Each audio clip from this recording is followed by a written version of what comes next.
Hello and welcome back. A little bit sinister with the hood up today, but it might be that I'm hiding something. So maybe next week you'll see a big reveal on the hair front, but maybe not. So no, it's just a bit cold, to be honest with you. I'm sitting in there freezing because the central heating is playing up. But anyway, so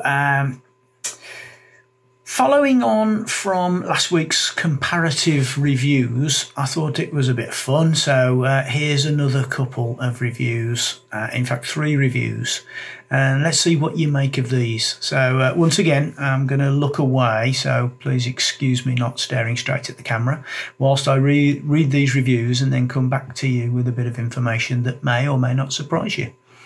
So here we go. Right. Review number 1. I must admit to having lost the plot quite a few times as the author carries the reader back and forth on a journey into some weird and wonderful places.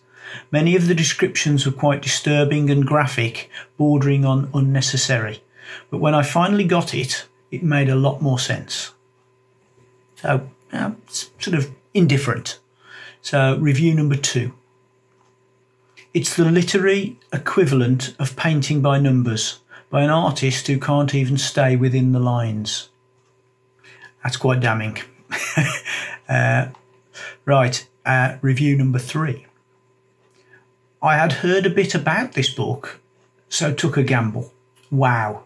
Glad I did. Really enjoyed it and can definitely recommend it to lovers of sci-fi, horror, action or mystery. It's got a bit of everything, including tons of social references and nods to its own inspirations. I loved it.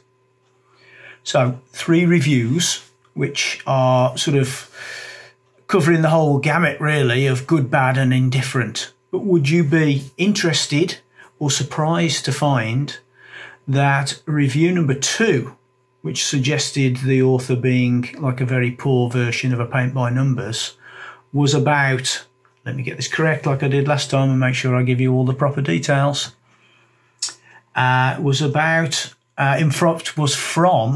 review was from the BBC, and it described the Da Vinci Code, which is a bestseller of a mere 80 million copies.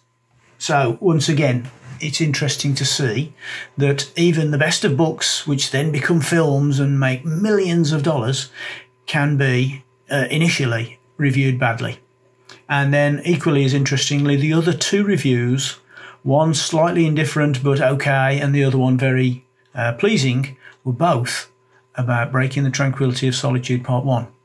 So if you're interested to see what this unknown book of fantastic reviews is like, get yourself over to Amazon and buy a copy of Breaking the Tranquillity of Solitude Part 1.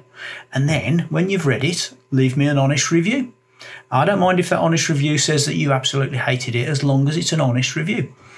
So, I'll take it as it comes. Thank you very much for watching this, and look forward to seeing you next week. Thanks very much. Take care. Bye-bye.